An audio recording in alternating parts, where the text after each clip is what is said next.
retour d'aujourd'hui, le retour sûr, j'avais envie de vous parler d'un roman de science-fiction. Et je vais vous présenter Ciel 1.0, l'hiver des machines. 1.0 parce que c'est le premier tome d'une quadrilogie et Magie de l'animation parce que je l'ai rendu à la gentille personne très généreuse qui me l'a prêté. Un gros coucou à Pascal. Et merci de m'avoir fait découvrir ce roman. Ciel 1.0 de Joan Elliott. Joan Elliott, dont je vous ai déjà beaucoup parlé sur la chaîne. Vous avez pu aussi voir la rencontre avec Joan Elliott que nous avions fait il y a quelques mois en arrière. C'est donc de la science-fiction, une dystopie. Une dystopie, vous vous souvenez, l'inverse d'une utopie, c'est-à-dire une vision du futur, mais cauchemardesque. Et c'est édité chez Gulfstream. Quadrilogie, vous l'aurez compris, l'hiver des machines, et on va avoir aussi le printemps, l'été et l'automne. Je vous spoile pas grand-chose là, hein, on est bien d'accord. Voilà. On s'intéresse un peu à quoi ça parle? Bien entendu. L'hiver des machines.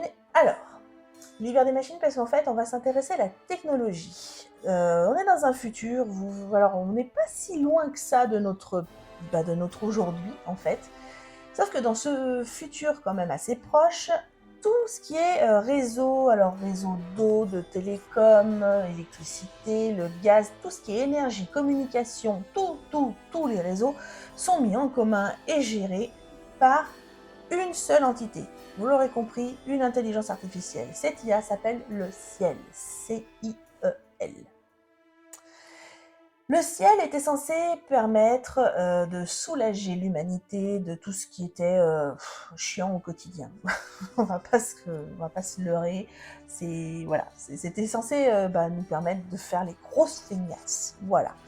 Non, c'était vraiment censé gérer énormément de choses à notre place pour nous aider, pour perdre moins de temps, pour que les choses soient plus cohérentes. Voilà.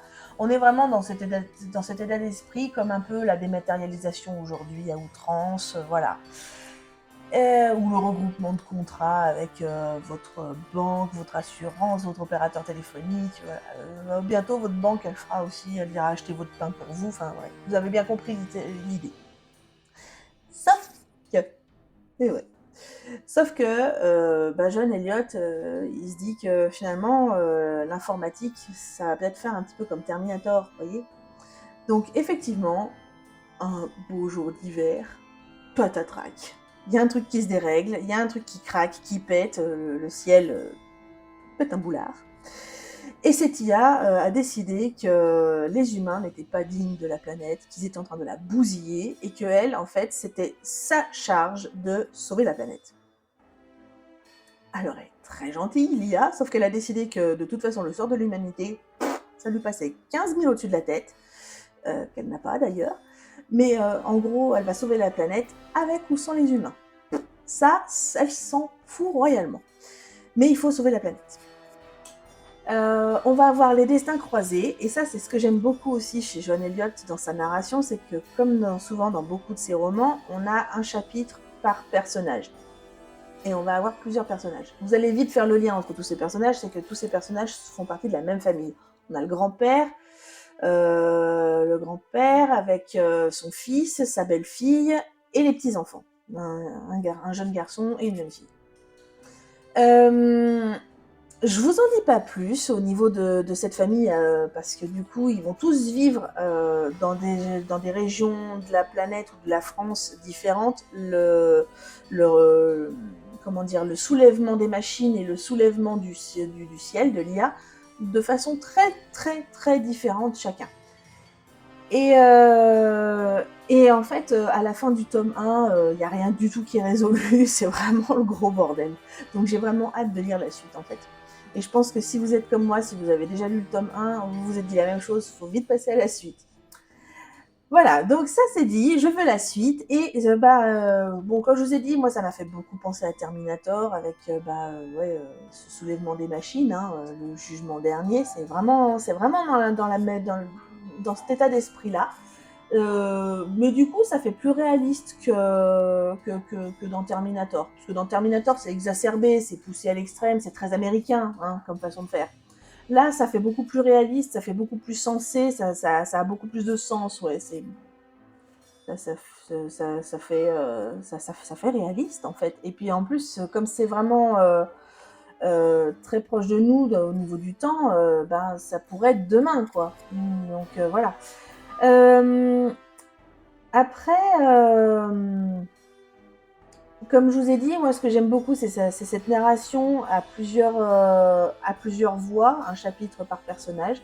C'est vraiment ce que j'aime beaucoup dans la façon d'écrire de Joanne Elliott sur beaucoup de ses romans. Sur ce roman-là, il y a quand même une atmosphère qui est très pesante, qui est glaçante. Après, bon, on est sur la période de l'hiver aussi dans ce roman, hein. Bon, je vous aurais dit ça en été, ça aurait peut-être fait sens. Mais non, et même malgré tout, il y a quand même quelque chose de glaçant dans cette histoire. Peut-être parce que c'est justement si proche de nous et si réaliste que ça. Mais effectivement, ça m'a mis la chair de poule.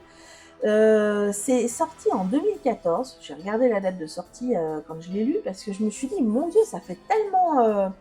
On parle tellement de ChatGPT et d'autres intelligences artificielles, de la robotique ces derniers temps, que je me suis dit, mais en fait, c'est complètement actuel et je pense que justement, ça aurait encore plus de sens de le lire aujourd'hui, cette quadrilogie. Donc, je vais continuer l'aventure. Je remercie encore 1000 fois Pascal de m'avoir prêté ce livre que je lui ai rendu, mais que je vais continuer à lire moi-même, parce que j'ai vraiment, vraiment beaucoup aimé. Je lui ai mis 5 étoiles sur 5. Bon, vous l'aurez compris, je fais partie du fan club de Joanne Elliott, que je salue au passage, que je remercie pour sa gentillesse et pour son soutien depuis le début de cette aventure. Moi, je vous dis que je vais bientôt vous parler de la suite et qu'en attendant, bah, lisez.